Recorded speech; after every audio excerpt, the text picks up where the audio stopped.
Ma Ying-jeou a souligné que toute allusion à une intervention armée touchait une corde sensible dans la partie continentale de la Chine et nuisait aux intérêts de la population de l'île de Taïwan. Monsieur Ma a souligné que la question de Taïwan ne devait pas être résolue par des forces extérieures, exhortant toutes les parties à faire preuve de retenue afin de préserver les intérêts de la population de la région. L'ancienne présidente du Kuomintang, Aung San Suu Kyi, affirme que le Japon ne s'est jamais pleinement excusé pour son passé colonial et n'a pas le droit de pointer du doigt la question de Taïwan. Elle affirme que toute tentative extérieure visant à manipuler Taïwan ou à remettre en cause les intérêts fondamentaux de la Chine échouerait. La présidente actuelle du Kuomintang, Chen Li-won, affirme également que la survie de Taïwan dépend de l'acceptation du principe d'une seule Chine.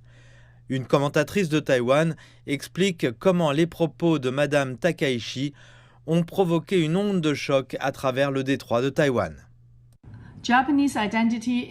L'identité japonaise est une ligne de fracture non seulement à l'intérieur de Taïwan, mais aussi à travers le détroit de Taïwan.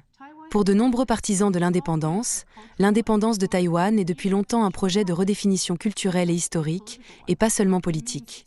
Elle implique de rompre le lien de Taïwan avec ses racines historiques chinoises, de rééduquer et donc d'inculquer une identité japonaise, et de présenter Taïwan comme le prolongement de la sphère coloniale japonaise plutôt que comme une partie de la civilisation chinoise.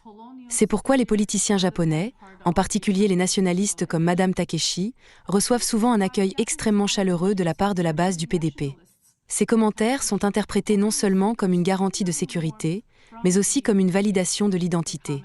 En revanche, les partisans du KMT considèrent ce soi-disant retour à l'identité japonaise non seulement comme historiquement incorrect et stratégiquement imprudent, mais aussi comme un déni direct des racines chinoises de Taïwan, un effacement culturel et politique qui va à l'encontre de l'identité de la majorité écrasante des Chinois Han. Ainsi, les propos de Madame Takeshi n'ont pas seulement agité la région, ils ont rouvert une énorme faille qui a envoyé des ondes de choc à travers le détroit de Taïwan.